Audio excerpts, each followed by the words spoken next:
Hello, and depending on how you're listening to this, you're either listening to Varn Vlog on one of 85 formats, or you're listening to the Psyche podcast. Today, I am talking to Quique Autrey, therapist, podcast co-host.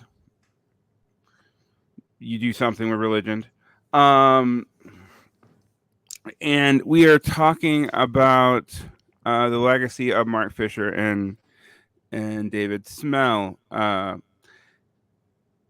Particularly, we're going to be framing our discussion today around a 2014 article published in the Occupy Times called Good for Nothing.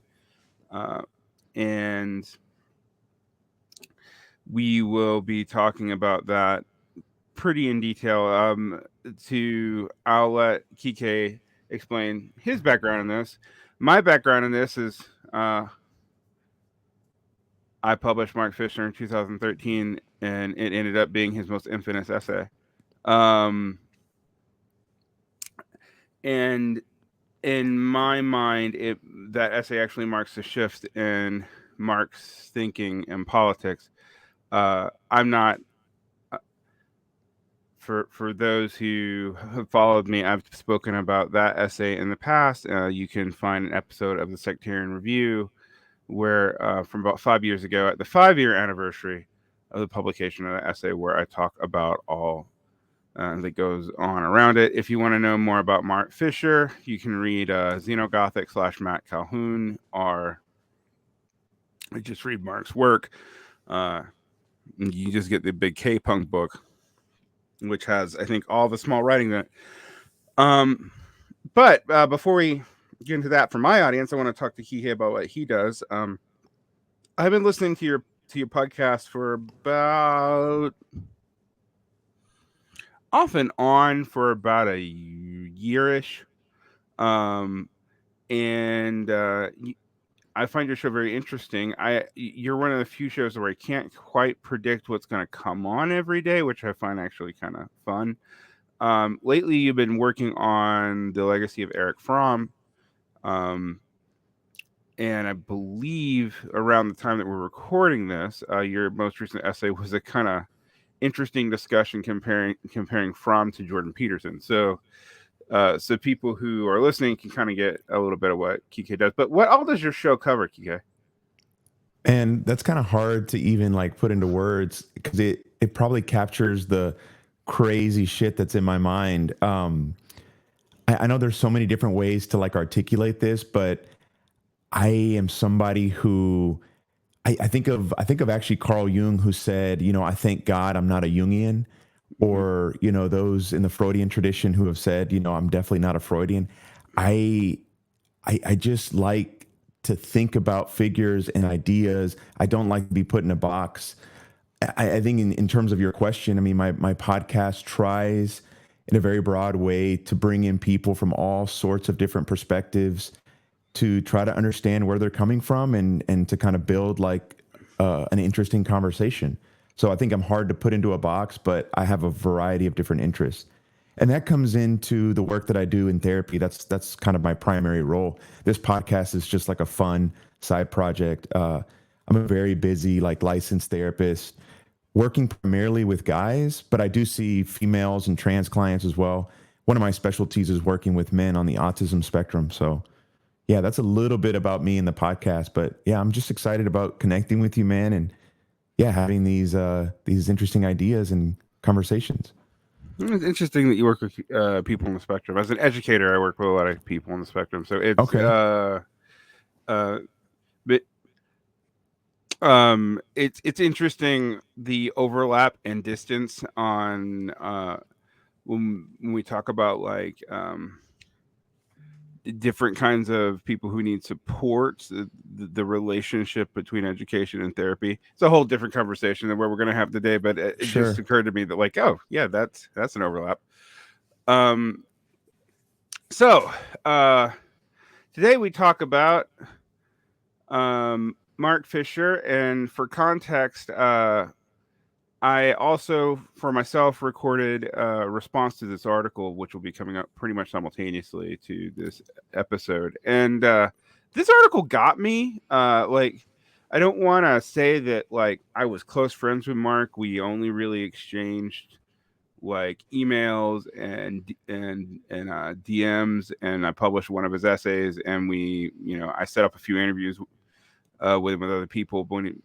And I work in the shadow of his legacy because for a while I actually worked at one of the two publication imprints he helped found.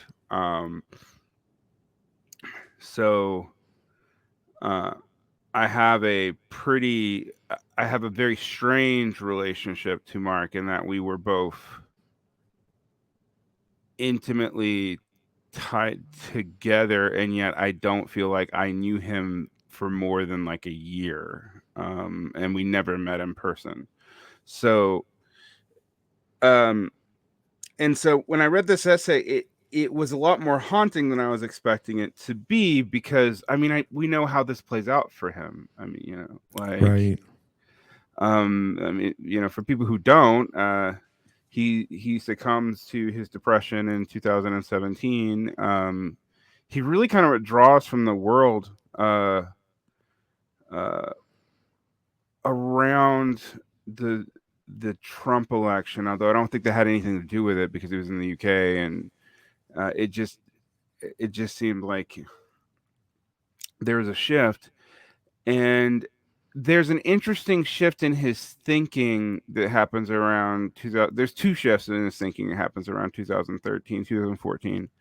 Um, he starts believing that kind of reformist politics is more possible, and I think if you read his earlier works, like Capitalist Realism, he doesn't think that like social democracy is a way out, and it makes that pretty clear. By the time he writes the Vampire Castle essay for the North Star, he does think social democracy is a way out. Um, that's that's an interesting shift in thought. I think it's beyond the scope of what we're talking about today, but that happens actually about the same time that he starts actually viewing. He starts talking about depression as a almost as a sociological phenomenon. And when I read this piece, um, I kept on screaming actually in my head, like it's and both, not either or. Um, and I wanted your response to that because on one hand, I find that the sociological framing of this piece. We're going to talk about the context of the piece. I mean, the content of the piece in a minute. And his invocation of the work of David Smail and all that actually highly enlightening. But I kept on thinking like it's not you to just view it in terms of the social doesn't seem to be any. It seems to be still unbalanced. Um, because it still actually kind of accepts the distinction between the individual and the social. It just kind of flips it. Mm. And um and I think I'm not going to say that like nor am I qualified to say nor do I think anyone's qualified to say actually that that's part of why his depression gets so unbounded, but like um it seems to me that when you posit that the self and the individual is somehow in antithesis to the social, that you don't entirely understand what the self is. Mm. um, and and flipping it on its head and talking about this only in terms of the social actually still accepts the distinction, whereas like your self identity and the way that that can possibly express itself is all socially um I don't want to say determined, but delimited. So it's in a context of your society that like yeah. So Fisher in this piece talks about like the little nagging voices that tells you you're not good enough because you're not productive enough. You're never like really who you are, particularly if you're from a different class. He also like interestingly immediately makes the caveat, and I think it's interesting given his reputation from the Vampire Castle, that like race and gender also play into this equally. That you get that it shapes the voices in your head as far as like how you understand depression. And I think that's a key and huge insight and kind of freeing. But the what he extrapolates from that is like that depression is almost a means of class control or oppression. And I'm like, yes and no.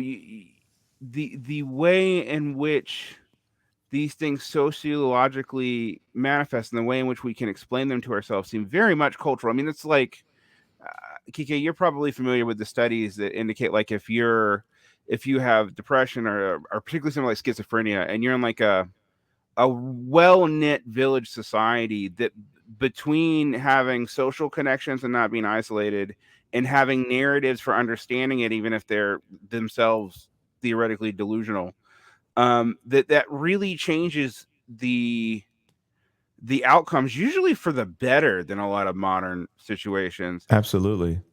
Right. So there's a key insight here that I don't want to dismiss, but it seems like there's still like there's almost, it's like inverting an error. It's like if you take an error and invert it, you fix one part of the problem, but since you just flipped it, there's still another part of the problem there. Yeah, and don't. Oh, yeah, no, and man, I want to kind of go there because I have a lot of the same kind of struggles as I was wrestling with Mark Fisher's piece, and then I kind of did a deep dive into David Smail as well. Mm-hmm. That I don't want to reduce it to this, but I sometimes wonder, is it something that just is easy to write about to create these like polar opposites, or to kind of highlight one side and then almost shit on the other side? Is just a way to kind of push the argument and help the reader or the listener get a clear conception of what's actually going on. But in reality, it's abstracting these two things that need to be put together. Yeah, I think that's part of what's going on. In Fisher's case, I don't necessarily think it's just writing. Okay. Like, there is this tendency that he had, and I've been somewhat hesitant to talk about it in the past because, I mean, because frankly, the way he died. And so for me, for a long time, for about 5 years, it shut the book on me criticizing him because one, like, it just seems cold. I remember Timothy Morton, about a year after Fisher died, said something about him taking his medication, and the backlash was severe. And even I was like, dude, like, like, but I think Timothy was, and I've another person who I, many years ago interviewed by email. Okay. Not a person that I know, Timothy Morton, but like, I think he's actually out here in Houston, I think at Rice yeah, University, maybe. Yeah. I believe, yeah. Interesting thinker, smart guy, but Yeah. he got a ton of backlash for that, and I did think it was uncouth, and it kind of pissed me off at the time. But there was a sense in which I was like, how much,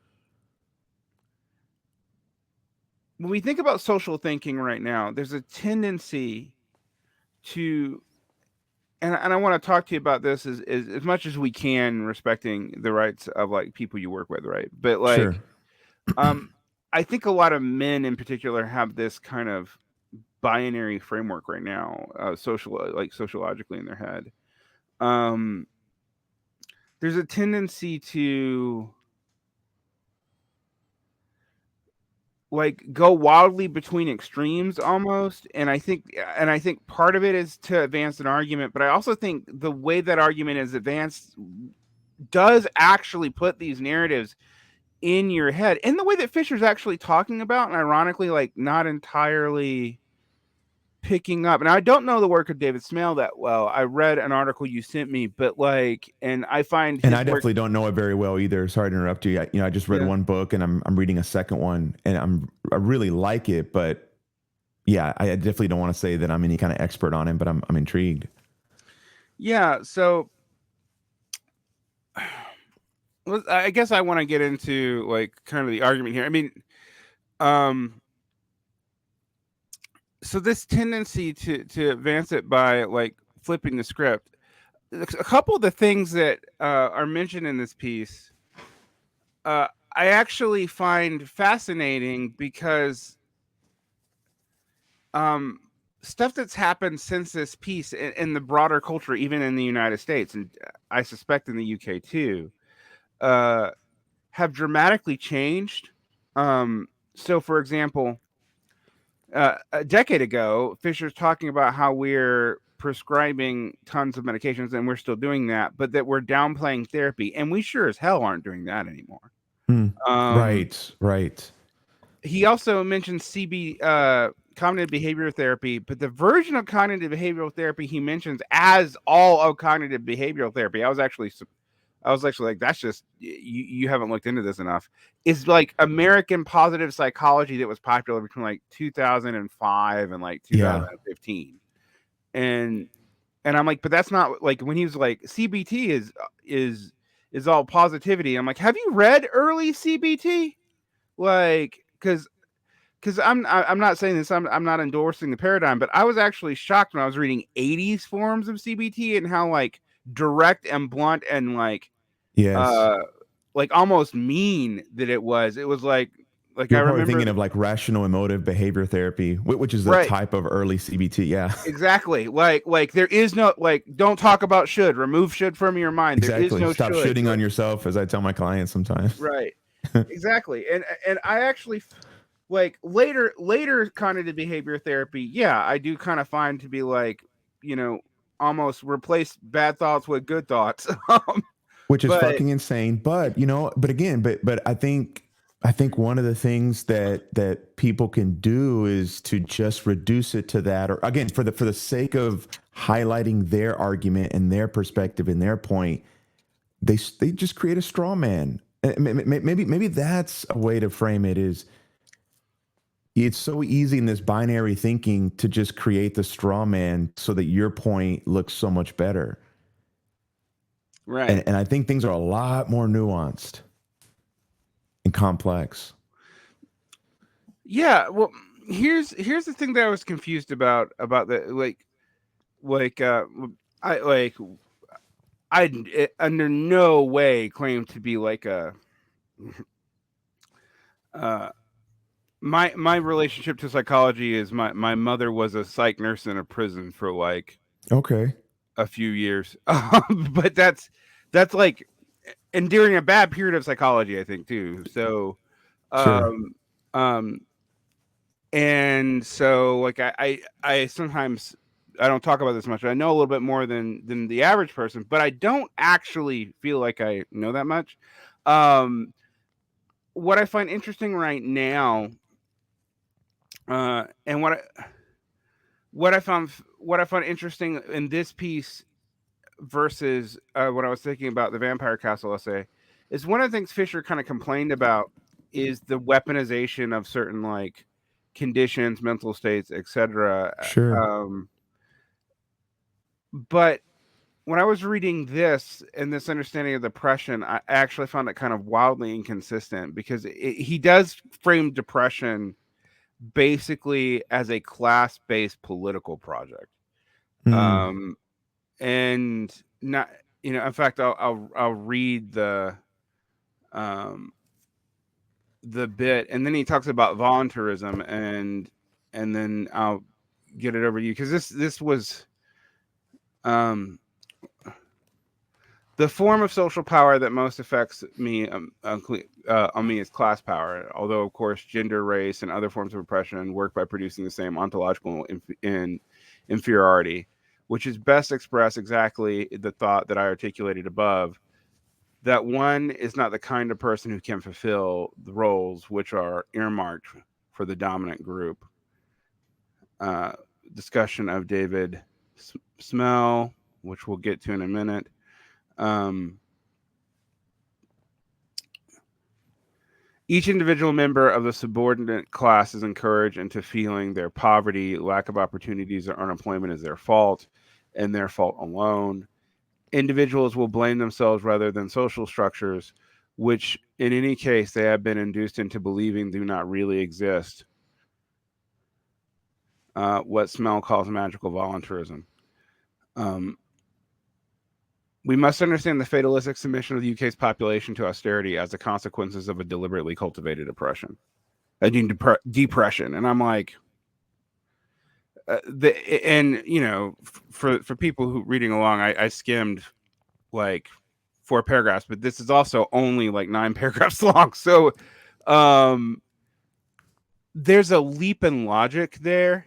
One, that it's deliberate. Two, that it's solely imposed. I think I want to talk to you about Smell, because I did find what little bit of Smell I read actually quite interesting. But the idea that this is just imposed upon you by the upper classes, to me, seems wrong. Yeah. Because why do you think, from your perspective? Because it ignores cognitive dissonance. Because I think that there's a way in which people actually, in trying to reconcile their cognitive dissonance, will create stories of blame. And the reason why I say this is it's identical in like acute PTSD, where people think that like their response to whatever trauma, and by this I'm using trauma in like the severe sense, like Sure. their sexual assault, their whatever happened to them in war, etc., is primarily their fault. Therefore, they don't recognize all the things that, they don't realize how bad they're fucked up, because they actually think it's some kind of guilty conscience. And that's similar to what Fisher's saying here. So to me, like, I think there's a key insight into from Fisher here, that like this helps people rule over you. Like, absolutely true. And people weaponize this all the time. But I don't think it's just imposed upon you. I think it's actually mutually created in the relationship between uh the oppressed and the oppressor. And I also think that, interestingly, this was a critique I've had of Fisher for many years, that he flattens out different kinds of oppression and exploitation into one thing. Okay. And I don't, and we're gonna, since this piece is so short, it's hard for me to say if he's doing this and is thinking about depression.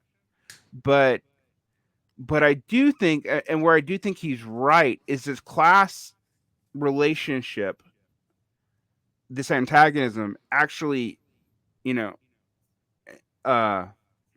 helps create these psychological voices that.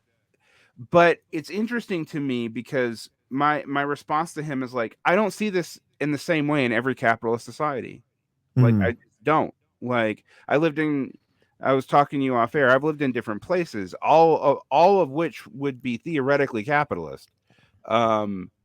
The and all of which, some of which have some very brutal class relations. I mean, the Republic of Korea has some very brutal class relations. But the way people understand this is radically different because of prior religious cultural assumptions that go into their class narratives too. Yeah. So So when you say the way they understand it, you like the way they experience it and make sense of it. right, Okay. yeah. So like, one, I definitely think, for example, people in Asian cultures have clinical depression. I mean, like, absolutely.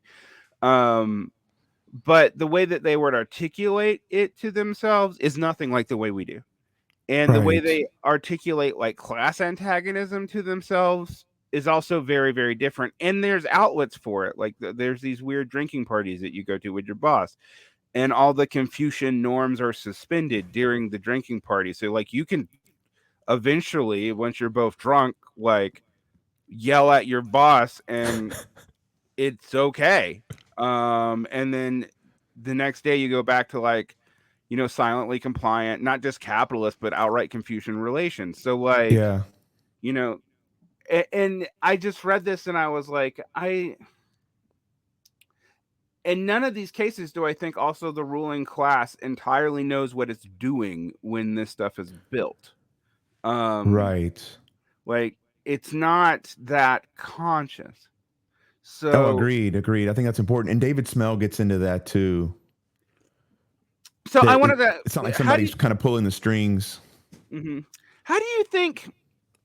I was going to ask you because Fisher seems to use Smell, but I'm not sure Fisher totally like actually agrees with Smell about what's going on. Um, what do you think of Fisher's interpretation of Smell?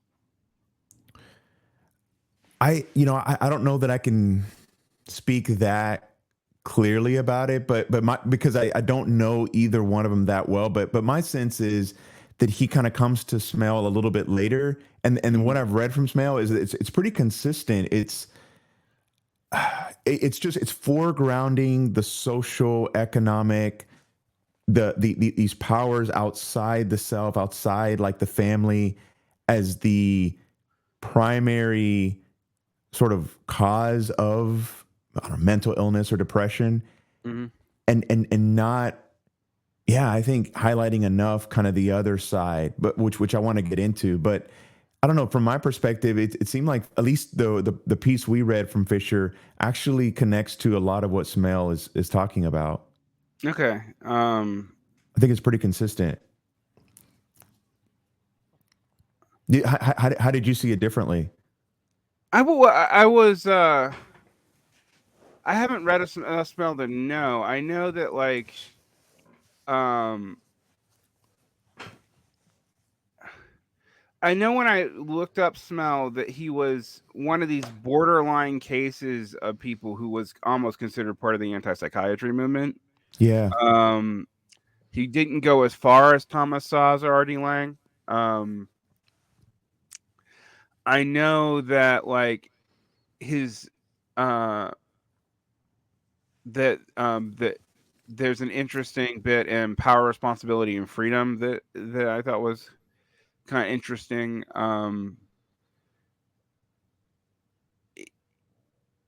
I think Smell stuff on like happiness and relationships and social normativity is actually very interesting and insightful. But I feel like I'd have to really read like 7 or 8 of his books to gather if yeah. I actually understood how far he takes this.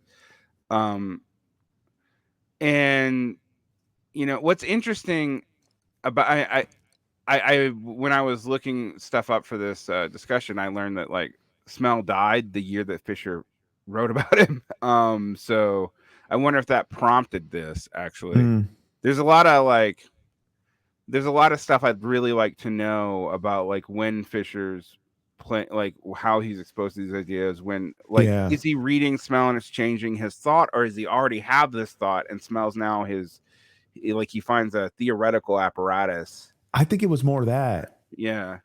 You Me know, too, I mean, I don't actually, know for sure, but yeah, that's kind of my hunch. because he was already leaning this way in Ghost of My Life. So, uh, that's Fisher's book, which is his writings on depression. And that book came out. Oh, I should know because I worked for. Yeah, that book came out in 2014. That like as I say, I know it wasn't out when the Vampire Castle piece came out, but um, So let me ask you this. I mean, one of the things that came up for me when I was reading Smell, and I'm just, since you know a lot more about Fisher, I wonder if he would like align with this.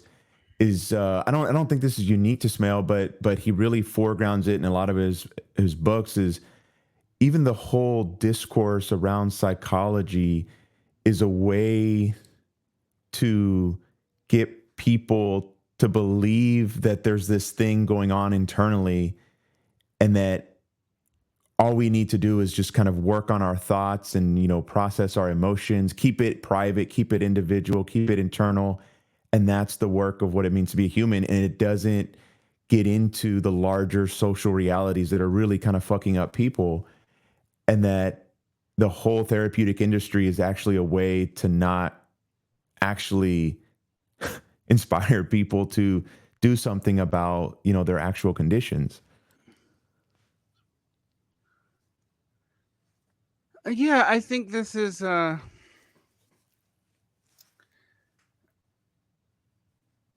been tough for me because on one hand, for example, I yeah, another overlap, and this is not an overlap with Fisher, although Fisher's often compared to Lash, and I think in some ways incorrectly. I'm a I'm I've become an autodidact Christopher Lash scholar. Okay. Hey, and Smail quotes him a lot. Right? Yeah, I know. Yeah. Um, and uh, and I find that this interesting. The thing is, Lash was a soft Marxist social historian for most of his life. After some events in the early 70s, he decides that his understanding of class and frameworks kind of inherited from Marxism, as interpreted through like Paul Sweezy and whatnot, uh, aren't sufficient to explain what he's seeing in the New Left, and he goes about in two books. One is his most famous book, but the other one is an underread book called The Minimal Self, constructing an understanding of the relationship of individuals to society and their politics by their understanding of psychoanalysis. So he like has like the kind of antinomian left, what he calls, there are he sees them in like Marcuse and Norman Brown, and then you have um the sort of like liberal, the two ends of the liberal understanding of society, which he sees as technocratic, and he sees that as both the classical behaviorist and the humanistics. And then he sees a kind of conservative-ish classical Freudianism, and then he has his own version of classical Freudianism, which he gets from like Cassie. I can't ever say this name. Cassier Smergel, and in the French school that isn't Lacan. So like there's this, and in fact, what's fascinating in all of Lash's work is like he never mentions Lacan at Mm, all, but he mentions people who are like arguing with him, so he knows about him, and it's okay. So that's to frame that though. One of the things that's crucial for Fisher is Fisher thinks these psychological states are like in relation to the biological realities of the family. And so he does think that the therapeutic is abused as a way to politically manipulate people by liberals, and also is abused by a way to get around the hard questions of politics by okay. the new left. But what is interesting is he would not buy this idea that depression was imposed upon people to get them not to revolt. That is not something that Lash would accept. And so I find that interesting that Smail uses him, and it's like a echo in Fisher, um, because I think what Lash's point is that your psychological conception of society is also going to play into how like you sociologically process it, and turning so much of this stuff back on the self avoids all the political and historical relations implied by that. And also and this is where he radically would depart from Fisher, and also your own personal responsibility in Mm, those um relationships. So that's the difference. Like you're not a passive agent just being acted upon in Lash. And somehow by the time this gets through Fisher, through like the echo game, this becomes like the capitalists are imposing depression on us. Um and I think that would be just as far into Lash as anything else. Now, also think like what I find interesting about Lash, is while I agree with Lash about some of this stuff, he actually has like a very literalistic reading of early Freud. Like he really does seem to believe in the Oedipal complex, etc. And then sometime when he his late books, he drops the psychoanalysis entirely. It is not part of his thinking in the late 80s, right before he dies, and it was not part of his thinking before this seeming crisis he had in the 70s. He was like a pretty bog standard, like soft Marxist. So it's an for I'm it's interesting this comes up when I was reading Smail because I'm literally writing a paper like right now on the relationship of Lash to Freud, because Oh, awesome. it's only in two of his books where it's really important. But it happens that one of those books is his most famous book. Okay. So it's A Culture of Narcissism, which is a thing everybody reads. So Right, like right. um and The Culture of Narcissism is interesting because it kind of reads like one of those social commentary books of the 70s, like a Tom Wolfe book, but it's really not that. But it was picked up like it was. So it's um so one of the things that Lash thinks is that the change in political economy changes the likelihood of various kinds of pathologies that are going to show up. So like he thinks, for example, in classical Freudianism, that the narcissistic culture of the 60s and 70s is like secondary narcissism of the end of Fordism. Like so he thinks like your identification with your employer, with the social system of Fordist relations and all that, actually encourage you to have secondary narcissism. In Minimal Self, he makes it pretty clear that as Fordism's like having a crisis, it's becoming clear that actually what's happening is that's morphing socially into primary narcissism. And one of the things when I talk to people about this today is I have to tell people, though, but he's not using our definitions of narcissism. His definitions are from early Freud. They're not from the DSM. So he's not talking about the same thing you are when you're like talking about like toxic narcissistic people. Right, right.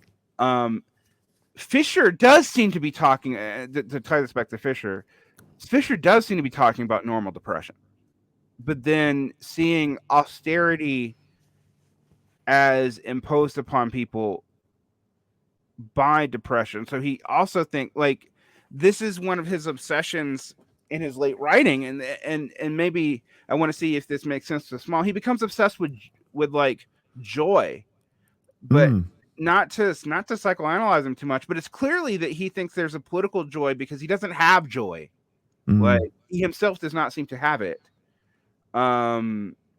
And so this hauntology for him and all this stuff is actually like a political project. And he, interestingly, and this is what I want to talk to you about, the magical volunteerism that Smail talks about. I think Fisher just thinks like eventually through reformist politics like Corbynism, he thinks that you can like will yourself back to joy. And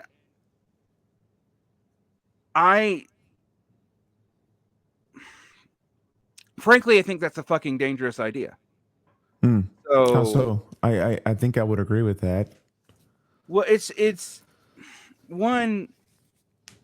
I mean, Fisher doesn't survive long enough to see the collapse of Corbynism, but oh my god, I can't imagine what it would have done to him.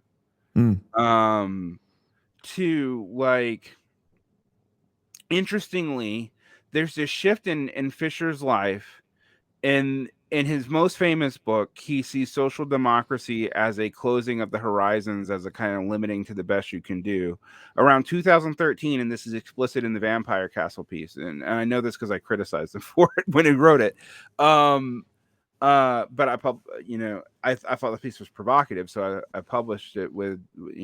But anyway, he talks about like the killjoy nature of the naysaying on reforms. Of like both the Marxist and the like identitarian far left, and mostly he's focused on the identitarian far left, but there is a way in which Fisher seems to be arguing with him when his earlier form of himself about like saying that these kind of like something like a a democratic process isn't good enough, and now it's like, well, I'm tired of that. Maybe we really should back this up, and that plays into his defense of Russell Brand, which is another key piece of the article. But in stuff like Democracy is Joy, which is another short piece by him that I reread recently for another reason. He seems to think that like this deliberative reformist project will bring back like a political project that can help people feel happiness again, and I just that's a super fragile conception of self, because when that doesn't happen, it's going to be self collapsing. Like it's just going to be it's psychically devastating if you've invested that much into a political expression like that. But two, it just, you were talking about the simplifying the arguments to push forward like this. I also think it's weirdly a kind of magical volunteerism. It's a way in which it's actually inverting the thing he's critiquing, but it's still kind of the same thing. Like yes, say it a little bit more. I think I'm with you on that, but maybe you could help me understand that. So by not making it just total individual responsibility as an individual fault, like you kind of start seeing politics as like something that you do, and then you're elected into the, you get elected in a position, and then we don't have austerity anymore. We introduce some kind of MMT program or whatever, and then it's almost like a singular event can undo the entire thing. Yeah. And that's going to inevitably lead to failure, and it also leads you projecting onto individuals, be it Corbyn or Bernie Sanders, or even historical figures, like old figures, Stalin, Trotsky, whatever. Like they start playing a role, a projection for you, of which, like, if we just can do this one thing, or embody this one ideology correctly, not only will we get our social goals met, but our emotional needs will start to be mollified. And I think there is a sense in which, yes, a better political situation, better political economic situation. I do think that for most of the 20th century and the beginning of the 21st, we did not look at psychology socially nearly enough. Right. And that's absolutely true. We saw this as individual pathologies, even individual brain chemistry. Yes. We saw it as unilaterally determined by genetics, are unilaterally determined by behaviorist stuff. So if you just changed your behaviors, your mental states would change. It took kind of the cognitivist rebellion to get rid of that. I've even seen today, and I can fall prey to this if I'm not careful, my own therapeutic approach, or just emphasizing like power in immediate relationships, or the quality of, the people that are close to you, whether that's family or friends, as being kind of either the source of pathology or even how you'll experience healing, without acknowledging, as Smail does, these larger levels of power that really impact a person's psychology. Yeah, well, I mean, one of the things that I always find interesting, and I find this frustrating about like classical psychoanalysis, for example, and this is like something that I get frustrated with Lash. Okay. So it's on my mind a lot. Is there is a normalization of a particular form of the family as somehow biologically instantiated and constant, which, as a person who comes out of, my background is literary studies and anthropology and philosophy. Well, having studied anthropology, that's just not true. It's bullshit, right? Right. It's just bullshit. Like and one of the most shocking realizations you have when you study anthropology and like political economy together is where you go like, my ways of loving people are actually rooted and instantiated in economic relationships, whether I like it or not, and Mm, particularly in how we structure the family as the primary unit of social reproduction, of how we survive as a species under certain economic relations. And it is radically different from time to time. The you know the I'm one of those people who believes, like, yeah, I think that like humans forming kinds of pair bonds is universal, but how we express that is absolutely not. And once you realize that, yeah, you're like, okay, well, then it can't be just my relationship to my father is what's doing this, because my relationship to my father, regardless of his pathologies and whatever they do to me, still comes out of a social context of the way I understand what fathers are and why I exactly. understand them that way, right? Exactly. See, again, maybe I'm using different language, but I think what you just said is like a both and. I mean, Mm-hmm. in Smail, I mean, in the chapter I just read, he talked about the importance of the primary experience with like mothers and fathers and how their power over what he called the little people or children Mm-hmm. can kind of really fuck them up. But then if you just reduce it to that, you're not acknowledging the larger social powers that fuck up the father or the mother that then have influence on the child. So I think it's a both and. Absolutely. I don't like reductionisms. Me neither. And so I just think that this idea that Fisher's prompting is like, as a corrective to the psychological milieu of 10 years ago, um, kind of makes sense, but it's almost an overcorrection, and Mm, it's really hard not to be tempted to read what happens to him and his succumbing to depression and eventually ending his own life as like somehow related to this. And I'm trying to resist it when we're talking about it, but it's just dude, like, can we go there a little bit? I mean, yeah. maybe we don't. I mean, just because I don't know if this is exactly where you're going, but even as I read his piece and then got into Smell this week, I found myself losing a little bit more hope, feeling like Mhm. things were more fatalistic than I'd like them to be. Saying there, I mean, even and I'm conflicted because I do make my living from doing psychotherapy with individuals. So much of Smell's work is like basically this does nothing and it's a sham, and he still like did psychotherapy, so that's a bit of a contradiction for me. But it's hard not to get into some of these things and not think there's nothing we can fucking do. And yeah, that's to me that's pretty fucking depressing. So I can see where someone would fall into a trap. Well, yeah, and this is I'm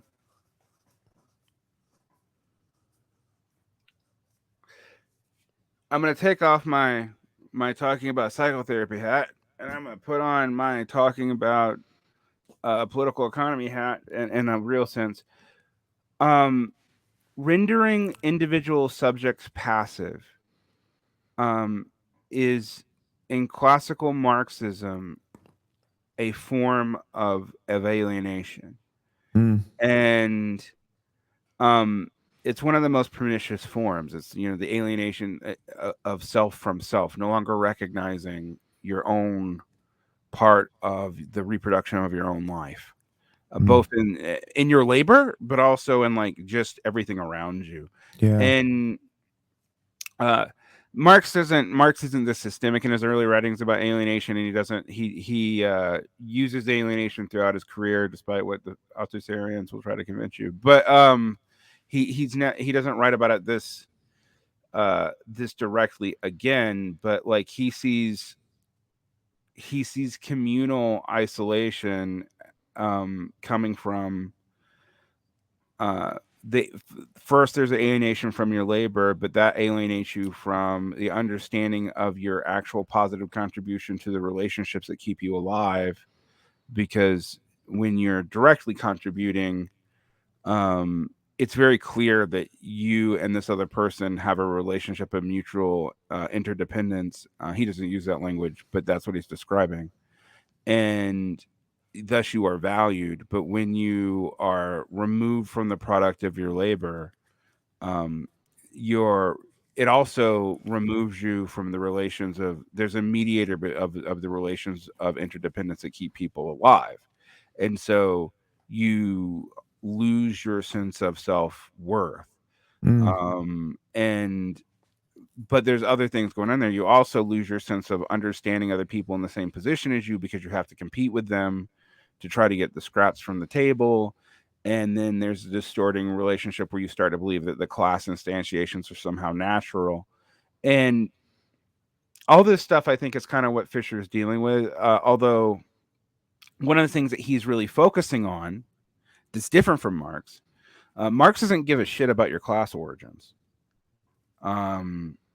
So so for example, like whether or not you're raised in a working class family is not important to Marx. It's what you're currently doing. In Fisher, it's vitally important. And the reason why I know this is I argued with him about like Russell Brand. He was like, Russell Brand is working class, and I'm like, well, he was born working class, but like he is not working class. And then we Mm. had this thing, and he was like, well, I reject this Marxist insistence on what you're currently doing is who you are. And I was like, well, I don't reject this idea that your cultural habitus is super important into your understanding of yourself, and like your class origins absolutely play into that, but also your social roles are different and you should really be aware of that. And so like you just because you were born into a working class family does not remotely make you working classy. And um we would go back and forth. Like this was a debate between us for like a year. That's fascinating. um um I what I think is interesting about this is in Fisher's mindset, this your class origins are so important because they set all these voices for you. They set all these cultural norms. And for him, it seems like that's actually the most important thing. Like, and I, to me, that actually doesn't entirely make sense. Now, I'm going to caveat this because people are going to find stuff in Fisher's writing where he doesn't sound like this. Sure. Nobody's that consistent. There are times when he actually sounds like an orthodox Marxist, and there are times where he really doesn't. So, Yeah. like, I think, particularly somebody with the output of Fisher who was writing like these little essays all the time. Like, you Sure. get that K-Punk book, and it's like this. Um, for those of you who are listening, that's me making like a 2-inch thick thing with my fingers. That book is huge. And you realize that like he's kind of spitballing it, trying to work stuff out in real time. And we have to, I think one of the disservices we do to thinkers is, like try to automatically come in with this idea that they have a worked out system that they had worked out through their entire life. Like that's almost never true. That's fucking never true. Just look at Freud. Yeah. Yeah. I've been looking at Freud a lot lately. And I'm like, which Freud am I dealing with here? Yeah. It gets very confusing. Because this Freud doesn't agree with this Freud. Uh-huh. But So can I ask you a question? So here's, I mean, hopefully this is in line with everything, but you meant when you were talking about Lash, who I don't know very well, you mentioned the concept personal responsibility. mm-hmm. I wonder, building on what you know of him, but then bringing in Fisher and what we've been talking about in terms of depression, Smail gets into this a little bit. Like what do you think that concept means in light of your thinking? So, Because for me, it's probably a little different than for Lash, but for Lash, it's like realizing your social roles, realizing what we would today probably call your primary traumas, but for him it would be like realizing that like there's always going to be a tension between authority and freedom, and that goes back all the way to like your Oedipal relationships with your mother and the over identification, and that the best you're going to do is integrate that, but that a social project that made that easier and validated working life and personal responsibility within working life would really help you. Lash had a crisis actually after the after the Freud period, he couldn't really figure out whether or not he was a populist, a Marxist, or a communitarian. He Mm, got very fed up with the Marxists because he thought they all betrayed the working class and blamed the working class for everything that happened to them. But I think he rejected the communitarians as too conservative and too circular. But he almost like in a kind of famous series of essays, this is really liked by the post left. He he wrote in Cocoon magazine in 1987. He calls it he's attacking the right and the right's misunderstanding of society, but then then he gets critiqued on something. He turns off on the left, and he writes a bunch of stuff about the left views of the family that I actually just don't think is true. mm, I think he's true about the left view. I think what he's defending is a traditional nuclear family back in time in a way that's not defensible. But he also says that like the left does not give working class people any kind of hope for fixing their own lives. In fact, it both blames them in the 80s, and I think he's kind of right about this in the time he's writing about. In the 80s, a lot of the Marxist left is blaming them as having false consciousness, but then also saying that like the problems that they see in institutions such as the beginnings, the inability of public schooling to deliver what was promised, um, the way in which working class family life, which he sees as a very thin, um, that he sees as barely supported in the good times with the family wage, and now that the family wage system is gone, that now both parties have to work all the time, and that it was sold to people as a means of empowerment, but what it actually did was to hide the fact that like pay went dramatically down through inflation. um and if you look at the stats, there actually is a truth to that too, that like it is very convenient that pro entering the workforce feminism happens in a time period where you needed two incomes to support a family. mm. um and so Lash does see all this, but he says the left just turns these people into victims and makes them dependent on the state. And I actually think Lash would be somewhat taken aback by Fisher's politics, because Fisher's politics is primarily a monetary politics. It's just fighting against austerity. Lash would also fight against austerity. He would think that was bad, but he would just see that like, the goal is not to make um the working class people completely dependent on the state. It's also to just enable them to have fully functioning self-articulated lives where they don't need to turn to stuff like drugs and other things Yeah. to numb it. So it's not just, Mm, like it's almost like for someone like Lash, it's like, and even actually it's true for Marx too, believe it or not. The state's supposed to provide people with the means socially to have their own self-instantiation and self-independence, and any relationship to the state that does that is about like ensuring that everyone has work, ensuring that everyone has equal pay, ensuring that power, class dynamics don't emerge. But that beyond that, it's not that the state's supposed to provide everything for you.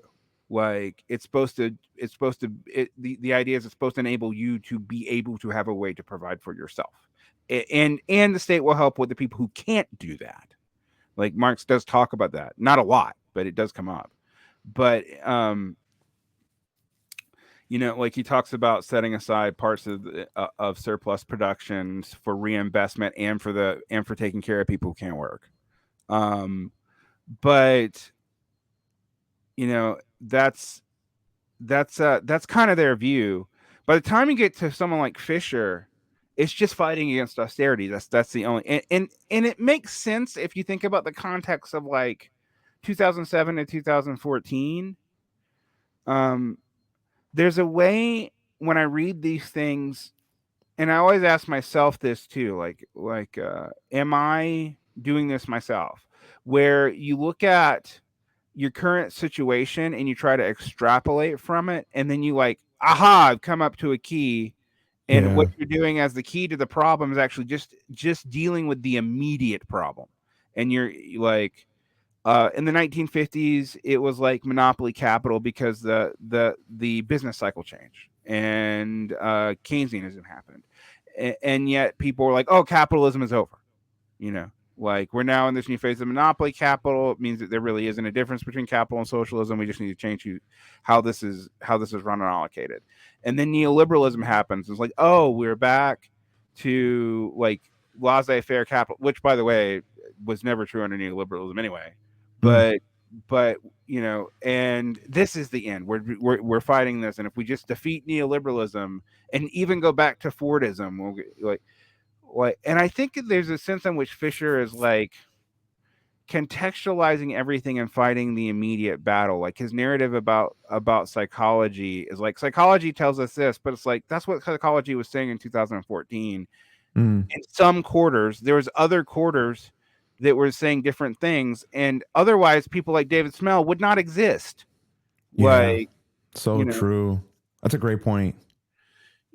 so it just seems like he's reacting to, like, I mean, it's interesting to me because when I was reading his piece, I was put back in like, oh yeah, psychology was really different. Just like what people were saying about psychology was dramatically different just 8 years ago.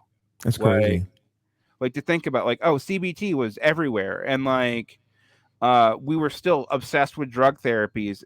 And then I was like, oh yeah, but the replication crisis had just really started when Fisher wrote this piece. Like, I mean, I guess it, like, in the sciences it had started around 2012, but like it was just being understood in the public, what it kind of meant. I still don't think we understand what it all means, but and so this idea of like both positive psychology and a lot of the drug therapies being on less firm scientific grounds than we thought was just leaking out into the general public.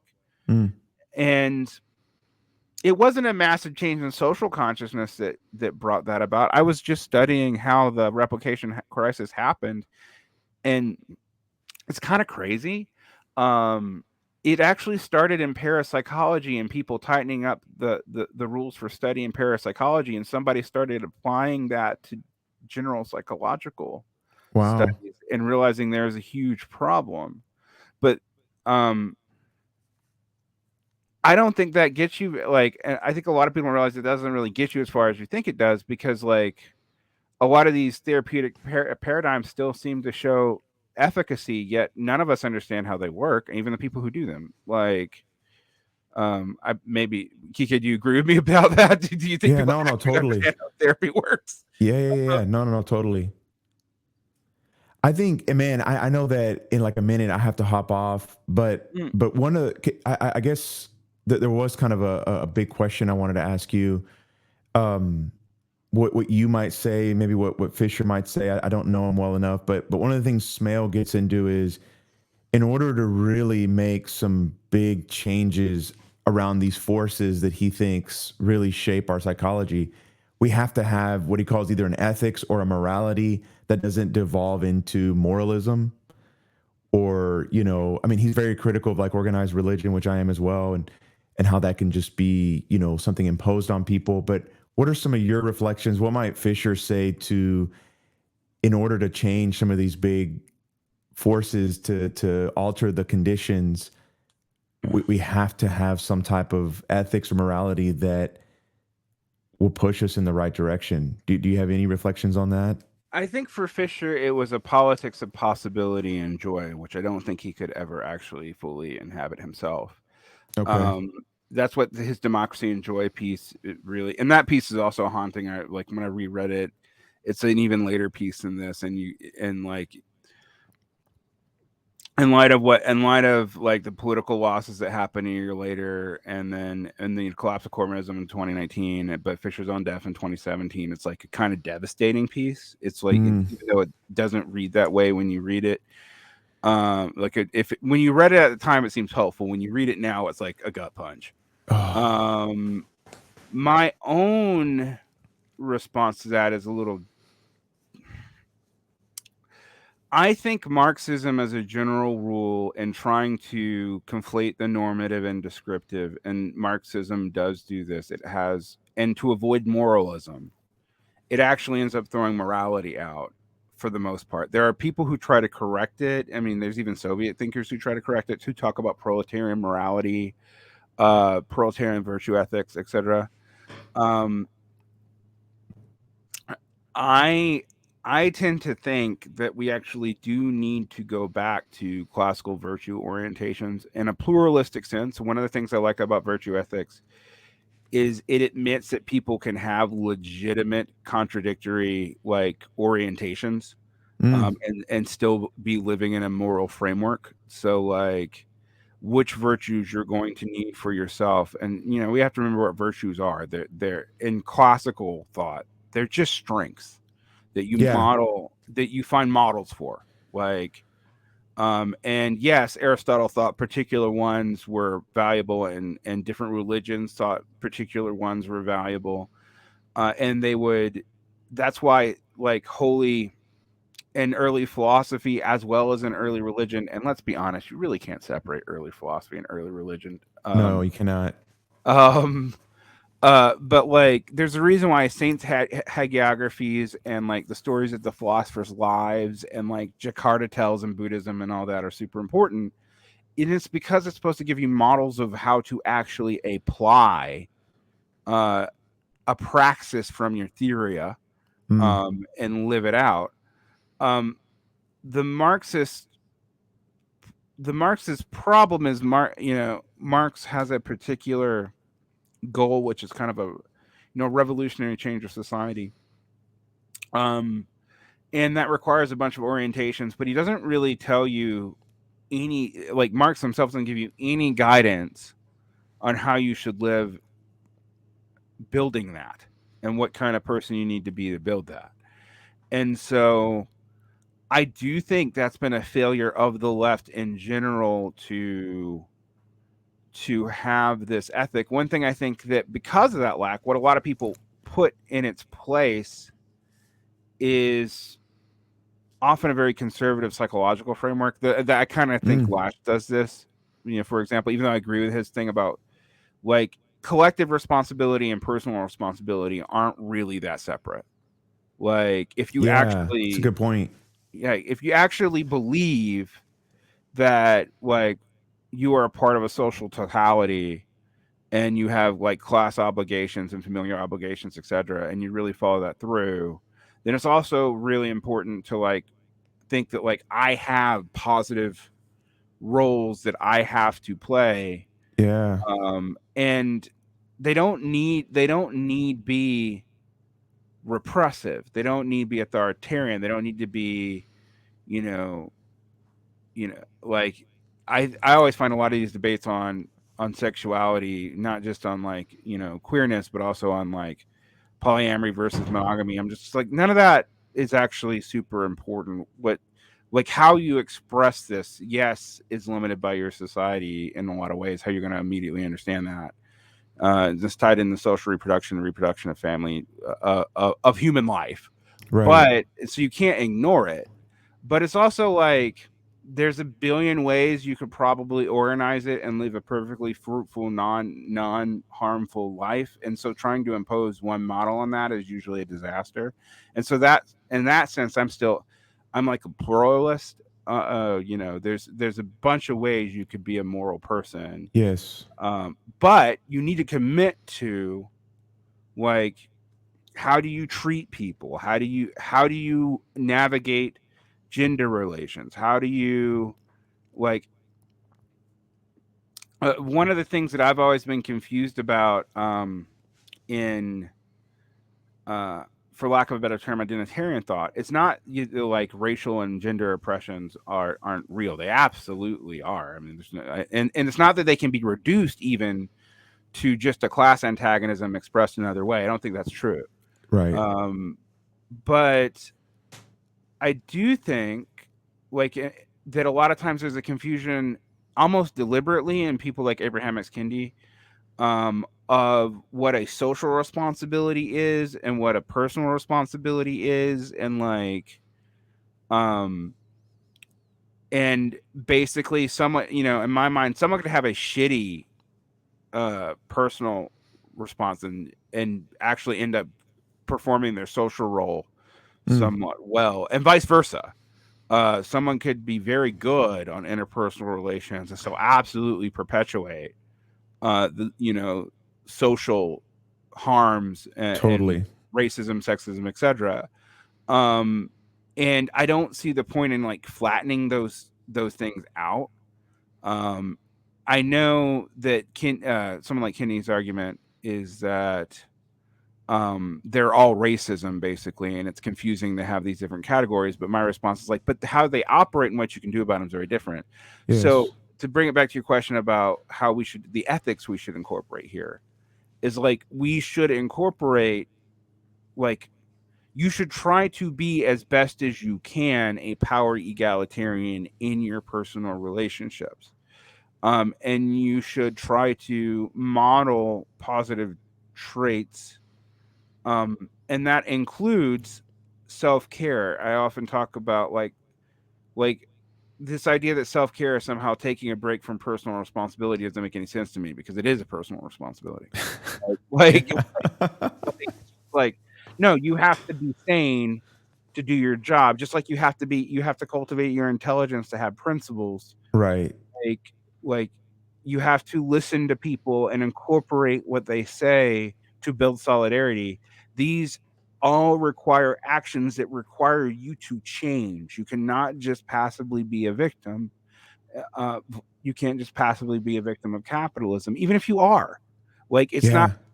like you because I think this is another and both, but like you are a victim and yet you can't live like that. If you do, it will destroy you. Yes. Like Dude, I can't agree more with that. I think that's exactly where I'm at. Like we're victims of capitalism, but we have to choose not to be. And I know that that language maybe is problematic, but we have to, yeah, develop that personal responsibility and self-care to not destroy ourselves.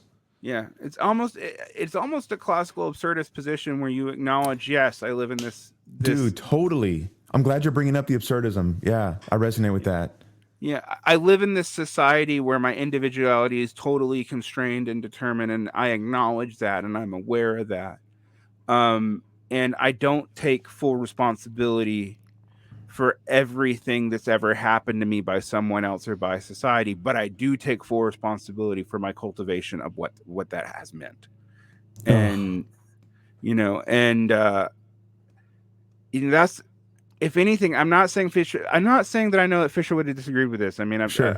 I've spoken a lot from what I've read and like private debates I had with him, but I don't think he says that explicitly anywhere. Maybe he does. Maybe there's a piece, somebody will find a piece where he does, and we can talk about it one day. But I haven't read it, and so or I don't remember reading it, and I think that's what's missing from this conception, and that may Mm, be in Smail, agreed. but Smail doesn't like from what you're saying. Smail doesn't entirely give you a way to like I would, can I, actually do it. Go no, ahead. he doesn't. And no, and I mean, there's hints of it, but this is a cynical reading of Smell. Mm-hmm. I don't think it's in there very clearly because I think it would actually work against his overall position, which he's trying to convince his readers of. Mm. I think if you nuanced it the way you just did so powerfully and beautifully, I think you'd be like, where's this guy's punch? What makes him distinctive? Because he's definitely emphasizing one side over the other. I mean, Yeah. I, I, Go I ahead. leave his I leave his books feeling like I should be a victim, and I don't like that. Yeah, and that doesn't. What's interesting is that from what I've read of him, that doesn't seem to be his ultimate goal either. But yet, that does feel like what it actually ends up Fair. being. Yeah, yeah, yeah, yeah. Um, because yeah, that's this is a great place to end it. But Yeah. that's my call to people is like reject victimology, even if you are victimized. It's not going to help you to just embrace that. No. Like, No. And maybe um, we need more people. I'm in a place of tremendous privilege on a lot of different fronts. I think I'm the first to say I want to be able to not deny others' experience and shit on them for calling themselves victims, because I think they are. But at the same time, and maybe this is how I approach therapy, I want to create spaces where we're acknowledging that and then encouraging them to work within that framework, to not almost like give into the victimization to the point where they destroy themselves, as you've been talking about. Yeah. I think that's a great thought to end on. And thank you so much, Quique, Thank for you for having your this dialogue. time and for the invitation. I really appreciate it. Yeah. This is one of these weird times where I actually talk more than the interviewee, but I guess it's going on both our channels. So for Quique's audience, you can pretend he interviewed me. For my audience, you could just be like, Varn, shut the fuck up. All right. All right. And on that note, see you later.